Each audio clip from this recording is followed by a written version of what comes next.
interestingly enough, I'm going to go and bring in my second guests here, Ryan and Anissa Westfall, and we're going to talk about a specific issue that came up on a home inspection. But I want to go ahead and bring them in here. Anissa, she's an accomplished marketing strategist with over 10 years of experience in marketing multi-billion-dollar financial and membership brands. And as the marketing director for Westfall Roofing, Anissa is responsible for the company's brand and all marketing tactics associated with new customer acquisition and retention. She is responsible for developing a marketing strategy as well as executing an on-time, responsible budget tactical plan for the company. She's joined in studio today with Ryan Westfall, Vice President and Sales Manager at Westfall Roofing. And Ryan is an accomplished business strategist with an acute acumen for growing top-line sales. It was his keen vision and actionable tactics that has driven Westfall Roofing to grow sales since 2009. As the sales manager, Ryan manages all sales activities, including residential roof replacements and commercial projects. Ryan and Anissa, welcome to the show.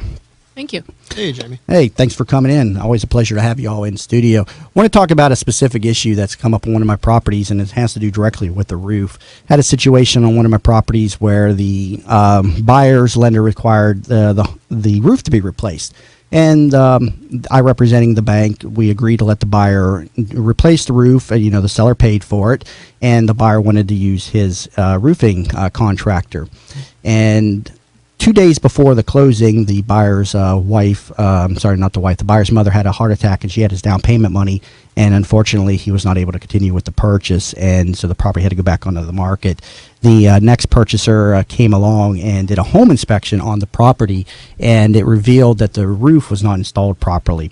And what it was a multi-roof system with a main roof and a flat roof section, and the flat roof kind of pitched back into the home a little bit. And Ryan, I want to kind of get your input here. And John, can we get a couple of the pictures up on the Streamcast of the roof? If you're watching the Streamcast, again, you can go to tampabayradio.com and you can kind of see what we're talking about here.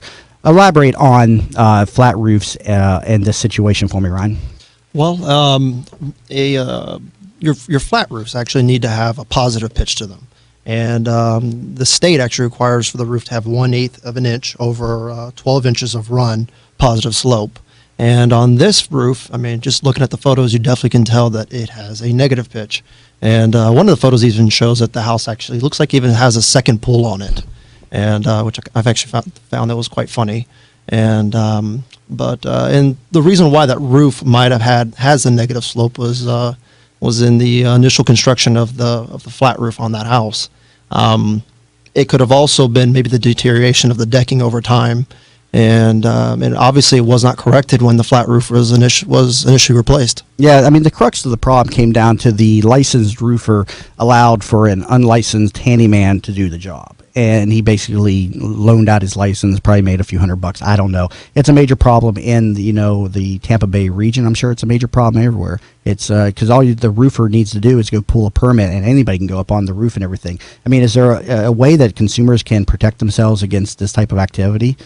I mean, typically, like with our company, basically everyone's employed by us, and asking for workers' comp insurance, general liability insurance.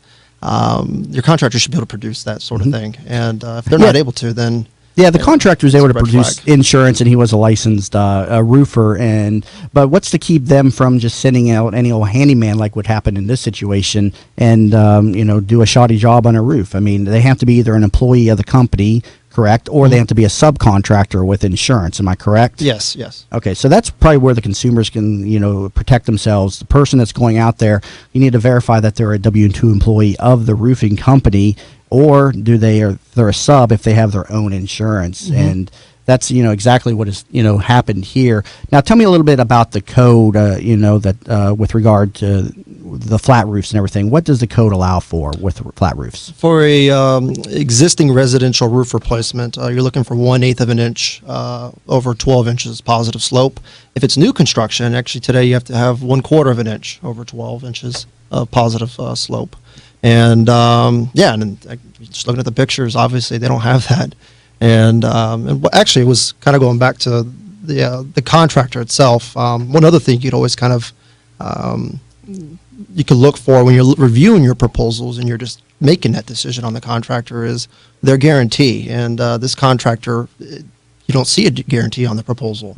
There's no manufacturer's guaranteed, and there should always be two guarantees on any roof replacement proposal: manufacturer's guaranteed and the workmanship guaranteed, and neither one of those were offered. And that was also a real big red flag on that particular project. And what type of guarantee, as far as the length? How long is a roof guaranteed for? Or should be guaranteed for? It depends on the system, but typically your roofs, like a flat roof, will at least come with a minimum 10-year manufacturer's guaranteed. That can go all the way up to 20 years. It just depends on the system and the materials you're using, and I even would say the manufacturer. With workmanship, some contractors warranty the workmanship for 6 months. Others will do for 10 years. And in our case, we actually guarantee our workmanship for the life of the roof. Yeah. And because, quite frankly, it's workmanship. It should last. Right. It should last forever. Yeah, and then when I brought the problem to the contractor, the guy whose license was actually used in the situation, he kind of just blew us off and said, you know, he wanted to charge us again to fix the flat roof, which was within his original bid. And I gave him every opportunity to, you know, correct the problem. And the agent who's purchasing the property, he's a buyer and he's also acting as an agent, contacted the city, and the city did final the permit. There was a permit pulled and everything, but they didn't look at it very closely the first time. They went out the second time and they've revoked the permit. So now this guy is risking, you know, his license and his reputation over this situation. But it's just an unfortunate thing that happens in our region. Right. I have a question for you. So I have seen a document about a property that says that, you know, the roof was redone, and it's a 25-year shingle roof. And what I was explaining, that doesn't mean anything. So what's your take on that? No, the warranty does mean something. It's a 25-year manufacturer's guarantee. The best way I like to put roofing warranties is much like your tire warranty. You know, a tire, you can get a 90-year all-terrain tire warranty, but it doesn't mean that a 90,000 miles, all-terrain tire warranty, but the tires are going to last 60,000 miles. And typically what you do is you get your money back, and it prorates back on the value of those tires. And that's actually very similar to how roofs work today. And in fact, this sounds like the shingle that you actually had got was a 3-tab shingle. Right. And those are actually the only manufacturer warranties today that they still assign an actual year to. All the other warranties are actually lifetime warranties. So, I mean, they've even kind of gone above and beyond. So why are those only one year or two? Those are lifetime warranties, actually. Okay. So they actually guaranteeing the shingles for the life of the roof. But those shingles begin to prorate after 10 years, and they're not really going to last you a lifetime. They're going to last you 15 to 20 years here in Florida. Okay, thank you. Interesting stuff. Stay tuned. We're going to finish up here in this last segment here after this quick break with Ryan and Anissa of Westfall Roofing, as well as Mario Nero, home inspector with U.S. Home Inspections. And again, you've been listening to the Jamie Meloni Real Estate Show here on 1250 Wins, WH&Z. Fraudulent activity and just the improper workmanship.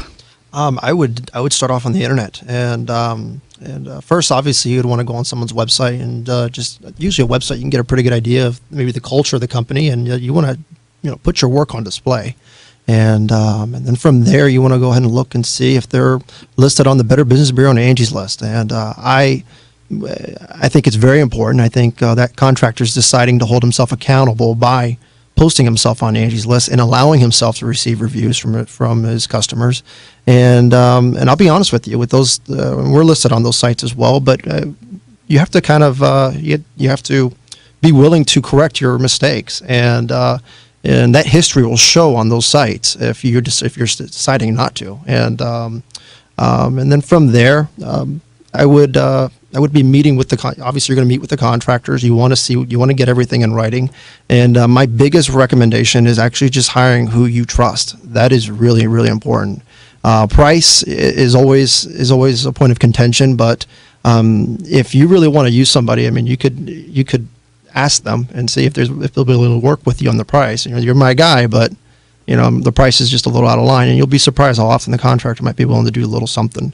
And but trust that's the biggest thing, and that's what my big recommendation is. Yeah, and I think it's just the same in real estate. I mean, if you're going out into the marketplace and you're looking to do your own research and find somebody based off of your own due diligence, I mean, that works to an extent, but the power of a referral is always best in business. Talk to somebody who's worked with that person before, and there is no better lead and there's no better way to find people to do business with you than a personal recommendation from somebody that you trust. Definitely. And it can't be understated. So you can do all your own research and find somebody who you think is best, but talk to your friends and family and get a referral. That is the best way to find quality workmanship and other partners to do business with and everything. I want to talk a little bit more about your company and everything. Now, you're A-rated with Better Business Bureau, correct? Yes. And you're up on Angie's List. Tell me a little bit more about how Angie's List works. Can any contractor go on there? Do you have to pay to be on there? How does that work? Actually, let me turn it over to my Anissa. She would actually be able to tell you a little bit better. You can be listed on Angie's List without having to pay. They do have paid advertising programs where basically if you search roofer, there'll be a top selected group of contractors that'll be listed there, and those are paid. Angie's List is great because it's a consumer review site. Anybody can go on there and review, good or bad. So you can see very honest opinions. Better Business Bureau, just personally from the side of the business, they act as a mediator. So should there be an issue with that contractor, they will act on behalf of both to try to get some type of resolution. Where Angie's List is more of just an online posting site where you can see both positive and negative reviews. Now, what happens when a disgruntled customer posts a bad review on something that's maybe not be the truth? I mean, how do you defend against that? I mean, or can you? Well, unfortunately, with Angie's List, you can make a respond, and so it's public on their website where you can see where the contractor tried to make amends. We had a situation like that actually where a roof we did from 2012, she went on and she kind of slammed us on Angie's List, and I tried to get a hold of her afterwards. And then she went on out, and she didn't answer my phone call. Then she went on to Better Business Bureau and did that. And that was probably the best thing she could do because now she had to respond to me. Mm-hmm. It turned out she just didn't like the color of probably a 1-foot section Eve metal that we put on. Mm-hmm. She didn't like the color gray. We had resolution and Better Business Bureau got involved.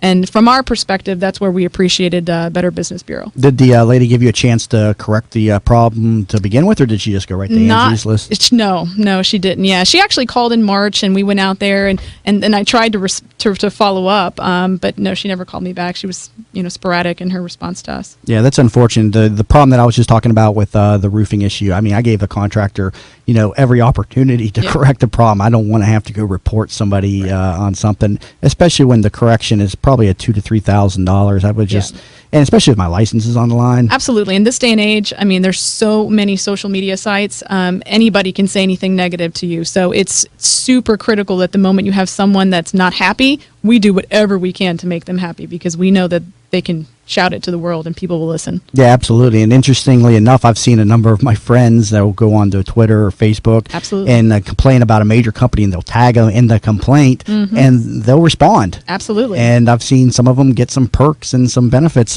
from it. It's social media is really starting to take over the marketing. Yeah, just a little example. I've heard of the airline industry where someone will send a tweet about my flight is canceled. I knew somebody that Southwest called them and then rerouted them to another plane within 15 minutes. I mean, it's incredible. Yeah, it's definitely becoming a powerful medium for people to lodge complaints against consumers and everything, or even businesses and everything. Yep. Real quick, how can consumers get in touch with Westfall Roofing? Absolutely. Well, speaking of social media, you can find us on Facebook. So just search Westfall Roofing, but obviously our website, westfallroofing.com. All right. And Ryan and Anissa are regular contributors here to the Jamie Meloni Real Estate Show, and you'll find them up on the TampaBayRadio.com site under the expert contributors. Ryan and Anissa, thank you very much